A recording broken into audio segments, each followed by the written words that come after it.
ഓം ശരവണ ഭവ. എല്ലാവർക്കും കാർത്തികേയം യൂട്യൂബ് ചാനലിലേക്ക് സ്വാഗതം.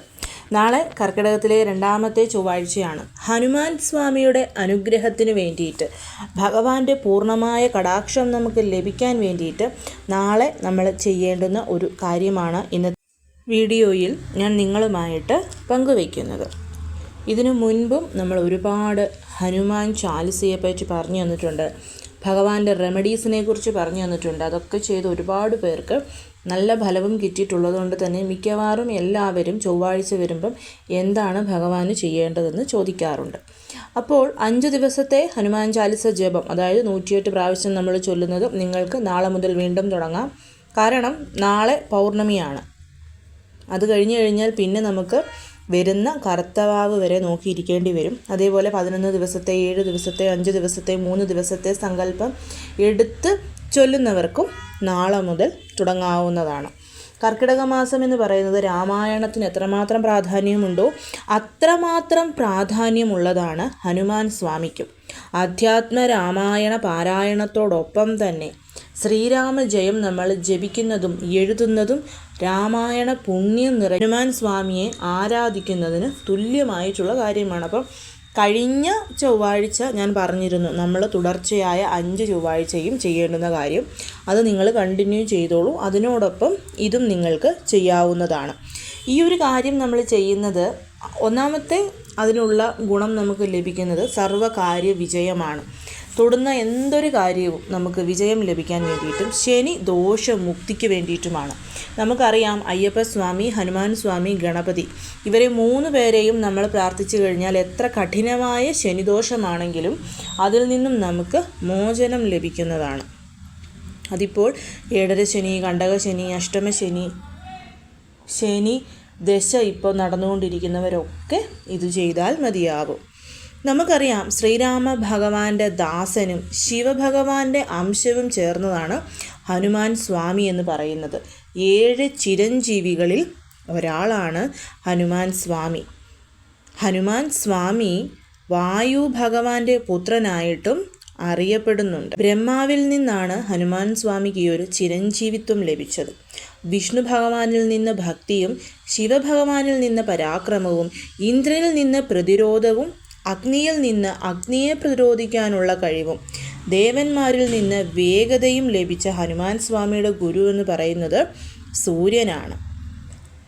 ഗുരുവിന് അഭിമുഖമായിട്ട് പുറകോട്ട് നടന്നാണ് ഹനുമാൻ സ്വാമി തൻ്റെ സർവ്വവിദ്യകളും പഠിച്ചതെന്നാണ് പറയുന്നത്. മഹാജ്ഞാനിയും സംഗീത പണ്ഡിതനുമായ ഹനുമാൻ യഥാർത്ഥ ഭക്തിയുടെ ഉത്തമ ഉദാഹരണമാണ്.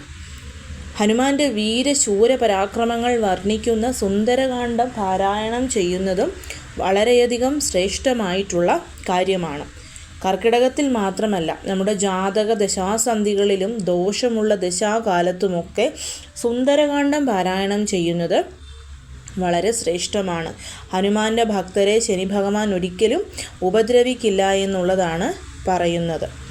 അപ്പം നാളെ നമ്മൾ എന്താണ് ചെയ്യേണ്ടതെന്ന് വെച്ച് കഴിഞ്ഞാൽ, നാളെ രാവിലെയോ വൈകിട്ടോ നിങ്ങൾക്ക് എപ്പോഴാണോ നാളെ സമയം കിട്ടുന്നത് ആ ഒരു സമയത്ത് 5 ദീപങ്ങൾ കൊളുത്തി വെക്കണം. അതിപ്പം നമ്മുടെ വീട്ടിൽ ഈ പറയുന്നത് പോലെ ഹനുമാൻ സ്വാമിയുടെ ഫോട്ടോ, വിഗ്രഹം, ശ്രീരാമ പട്ടാഭിഷേക ഫോട്ടോയിൽ ഹനുമാൻ സ്വാമി ഉണ്ടാവുമല്ലോ, അതൊക്കെ ഉണ്ടെങ്കിൽ അത് മതിയാവും. ഇതൊന്നുമില്ലെങ്കിലും നിങ്ങൾ 5 ദീപം, ഈ 5 ദീപം പഞ്ചമുഖ ഹനുമാനെയാണ് ഇവിടെ കുറിക്കുന്നത്. അതുകൊണ്ട് തന്നെ നമ്മൾ 5 ദീപങ്ങൾ അത് ഒന്നെങ്കിൽ നമുക്കൊരു കോപ്പറിൻ്റെയോ അല്ലെങ്കിൽ ബ്രാസ് സിൽവറിൻ്റെയോ പ്ലേറ്റിൽ കൊളുത്തി വെക്കാം. അങ്ങനെ അല്ലെങ്കിൽ ഒരു വാഴയിലയുടെ പുറത്തോ 5 വെറ്റില എടുത്തിട്ട് ആ 5 വെറ്റിലയുടെയും പുറത്തായിട്ടോ നമുക്ക് കൊളുത്താം. വീടിനടുത്ത് ഹനുമാൻ സ്വാമിയുടെ ക്ഷേത്രമുണ്ടെങ്കിൽ അവിടെ പോയി ഹനുമാൻ സ്വാമിയുടെ വിഗ്രഹത്തിന് മുൻപിലായിട്ടും ഈ 5 ദീപം കൊളുത്താം. 5 ദീപത്തിനും ഓരോ പൂക്കൾ, ചുമന്ന കളറിലെയോ അങ്ങനെയല്ലെന്നുണ്ടെങ്കിൽ മഞ്ഞ കളറിലെയോ ഓരോ പൂക്കളും നമ്മൾ സമർപ്പിക്കണം. ഇപ്പോൾ ഒരു പൂവേ നിങ്ങളുടെ കയ്യിലുള്ളെങ്കിൽ അത് ഇതളുകളാക്കി എടുത്തിട്ട് ഓരോ ദീപത്തിനും നമ്മൾ സമർപ്പിക്കുക. ആ ഒരു ദീപത്തിൻ്റെ നാളം വരുന്നത് കിഴക്കോട്ടായിരിക്കണം. പഞ്ചമുഖ ഹനുമാനായിട്ടാണ് നമ്മളത് കാണുന്നത്. അതിന് ശേഷം നമ്മൾ ചെയ്യേണ്ടത്, ഒരു ഗ്ലാസ് ജലമെടുക്കണം.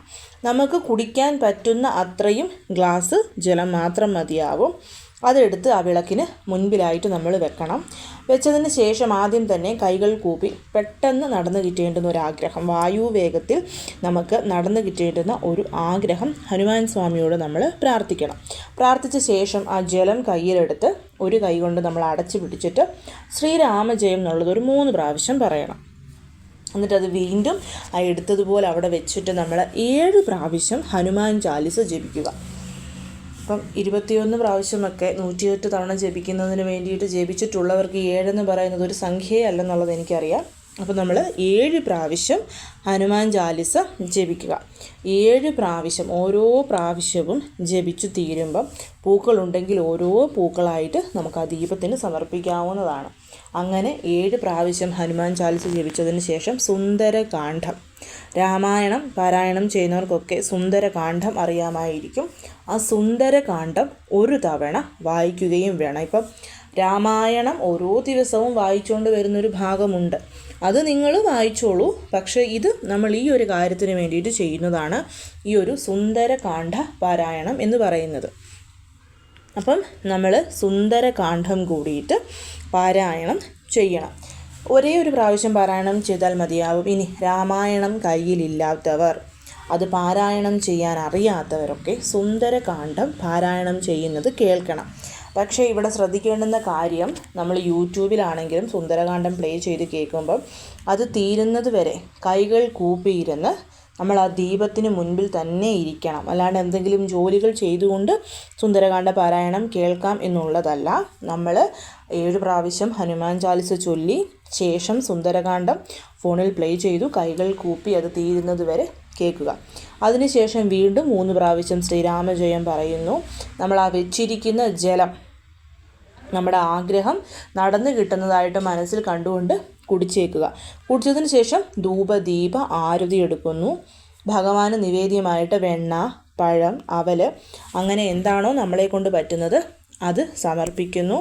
സമർപ്പിച്ചതിന് ശേഷം കർപ്പൂര ആരതിയും കൂടി എടുത്ത് നമസ്കരിച്ചിട്ട് നമുക്ക് അവിടുന്ന് എഴുന്നേക്കാം. ഇപ്പോൾ ക്ഷേത്രത്തിൽ പോയാണ് നിങ്ങളിത് ചെയ്യുന്നതെന്നുണ്ടെങ്കിൽ നിങ്ങൾ ചെയ്യേണ്ടുന്ന കാര്യം എന്ന് പറയുന്നത്, ക്ഷേത്രത്തിൽ പോയി നമ്മൾ 5 ദീപം ഭഗവാന് മുൻപിൽ കൊളുത്തുന്നു. അവിടെ ഭഗവാന് നിവേദ്യമായിട്ട് എന്തെങ്കിലും ഒരു വസ്തു വെക്കുന്നു. ഇപ്പം നാട്ടിലേക്കുള്ള ക്ഷേത്രങ്ങളിലാണെങ്കിൽ ഇതൊന്നും പോസിബിലിറ്റി ഉള്ള കാര്യമല്ല. അപ്പം നമ്മളിത് വീട്ടിൽ തന്നെ ചെയ്യുന്നതായിരിക്കും നല്ലത്. കേരളത്തിന് വെളിയിലാണെന്നുണ്ടെങ്കിൽ ഇത് നടക്കുന്ന കാര്യമാണ്. 5 ദീപങ്ങൾ കൊളുത്തുന്നു, ഭഗവാനൊരു നിവേദ്യം വെക്കുന്നു. നിവേദ്യം വെച്ചിട്ട് അവിടെ ഇരുന്ന് ഈ ഒരു ഹനുമാൻ ചാലിസ ചൊല്ലുന്നു, സുന്ദരകാന്ഡം പാരായണം ചെയ്യുന്നു. ശേഷം ആ നിവേദ്യം വെച്ചത് നമ്മളെടുത്ത് കഴിച്ചാൽ മതി. ജലം കുടിക്കേണ്ടുന്ന ആവശ്യമില്ല. എല്ലാവരും നാളെ ഈ ഒരു കാര്യം ചെയ്തു നോക്കണം. വളരെ പെട്ടെന്ന് തന്നെ നമുക്ക് ഫലം ലഭിക്കുന്ന അത്ഭുതകരമായിട്ടുള്ള ഒരു രീതിയാണ് കർക്കിടക മാസത്തിലെ സുന്ദരകാന്ഡ പാരായണവും ഒപ്പം തന്നെ ഹനുമാൻ ചാലിസ ജപം എന്ന് പറയുന്നതും.